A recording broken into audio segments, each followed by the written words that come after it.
اور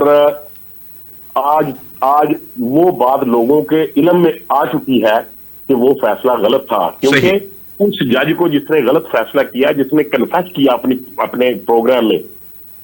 اس کو تو نوکری سے نکال دیا گیا، لیکن جس کو سزا دی گئی اس کو کوئی بینیفٹ نہیں دیا گیا۔ ٹھیک بات۔ تو میاں نواز شریف صاحب کے علم میں ہے کہ 2017 کے بعد جو government I P T I کی بھی، اور اس کے بعد جو گورنمنٹ آئی پی ڈی ایم کی بھی، انہوں نے اس بات کا وہ یہ سمجھتے ہیں کہ پاکستان کے عوام کو ریلیف نہیں کو دے سکا۔ صحیح بات ہے۔ اچھا یہاں مجھے بتائیے کہ شہباز شریف صاحب نے پریس کانفرنس میں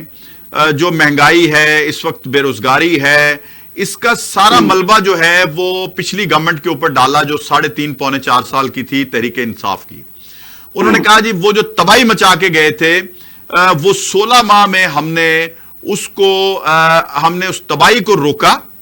اور اس تباہی کے جو اثرات تھے وہ ہم نے برداشت کیے،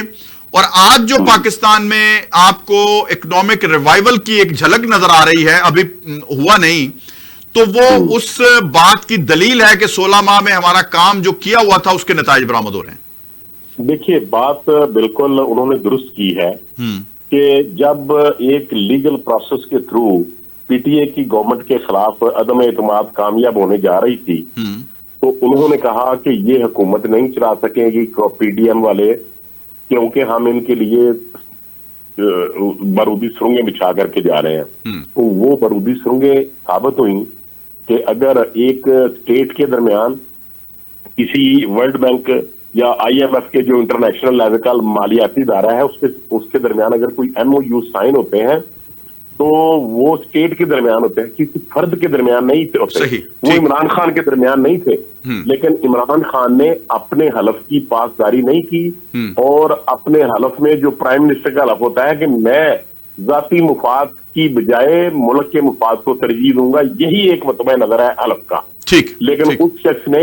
ذاتی مفاد کے لیے، ذاتی پارٹی کے لیے اور ذاتی سیاست کو بچانے کے لیے جو ایم او یو سائن کیے تھے کہ پیٹرول کو 20 روپے لیٹر بڑھاؤں گا اور ڈالر کو جو ہے وہ تگڑا کر کے پاکستان کی کرنسی کو ڈی ویلیو کروں گا، انہوں نے پیٹرول 20 روپے لیٹر بڑھانے کی بجائے 10 روپے اس کا ریٹ کم کر دیا۔ یعنی انہوں نے بیسیکلی جو ان کا ایگریمنٹ تھا اس کے بالکل ہی انہوں نے پیرالل نہیں بلکہ اس کے اگینسٹ جو ہے ایڈورس گئے وہ۔ اچھا چلیں ہم یہ تو بات ہوتی رہے گی، لیکن ذرا آخر میں ہمیں پروگرام کے یہ بتا دیجئے کہ نواز شریف کا استقبال کیسا ہوگا؟ آپ کے حلقے میں کیا کوئی ہلچل ہے سیاسی کہ لوگ کس طرح سے بہیو کر رہے ہیں جب پتہ چلا ہے، کیونکہ آپ کے ساتھ تو سب کا رابطہ ہے کہ نواز شریف صاحب آ رہے ہیں؟ دیکھیے میں یہ سمجھتا ہوں کہ آج صرف ڈسکا ہی نہیں، صرف لاہور، گجرانوالہ، سیالکوٹ، ملتان، جہلم، گجرات، راولپنڈی ہی نہیں، پورے پاکستان کے لوگ جو ہیں وہ بڑی شدت کے ساتھ میاں نواز شریف صاحب کا 21 اکتوبر کا انتظار کر رہے ہیں۔ بالکل ٹھیک۔ اور میں آپ کو یہ عرض کر دوں کہ آج کوئی پی ڈی ایم کی یا پی ایم ایل این کی گورنمنٹ نہیں ہے، لیکن اس کے باوجود لوگ یہ سمجھتے ہیں کہ میاں نواز شریف پاکستانی قوم کا مسیحا بن کے واپس آنا ہے۔ اور جس طریقے سے پہلے بھی انہوں نے جب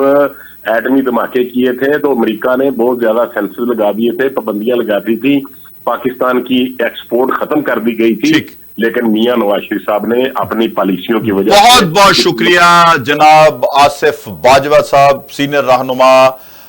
پی ایم ایل این